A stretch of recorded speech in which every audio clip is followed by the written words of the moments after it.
You are hauling a heavy load up a steep hill, relying entirely on your turbocharger to get you to the top, when suddenly the engine completely loses its guts, forcing you to limp onto the shoulder while the check engine light illuminates. Scanning the computer reveals a code P007C, indicating a charge air cooler temperature sensor circuit is running low on bank 1. To understand why this cripples your vehicle, you have to understand what your intercooler, or charge air cooler, actually does. When your turbocharger compresses air to shove it into the engine, that air gets incredibly hot. Hot air is thin and expanding, which is the exact opposite of what your engine wants. The charge air cooler acts like a massive radiator for the intake, cooling that pressurized air down, so it becomes dense and packed with oxygen, giving you maximum horsepower. The temperature sensor sits right in the airstream, measuring how effectively the cooler is doing its job and sending that data back to the powertrain control module using a 5-volt electrical circuit. When the computer sees a low voltage signal, it usually means the wiring has a dead short to ground somewhere, and it instantly throws your vehicle into a severe limp mode to protect the engine from dangerously high intake temperature. On modern diesels,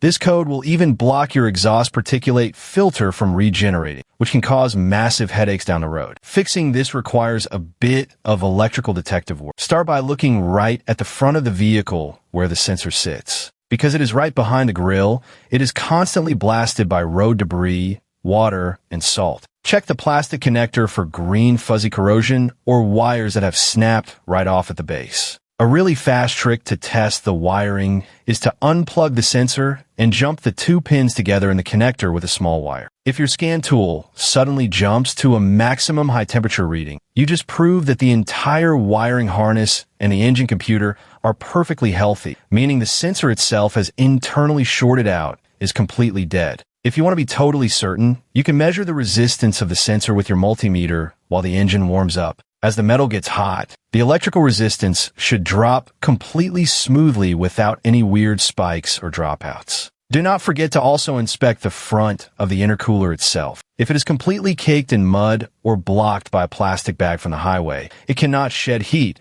which can easily confuse the sensors and contribute to poor engine performance.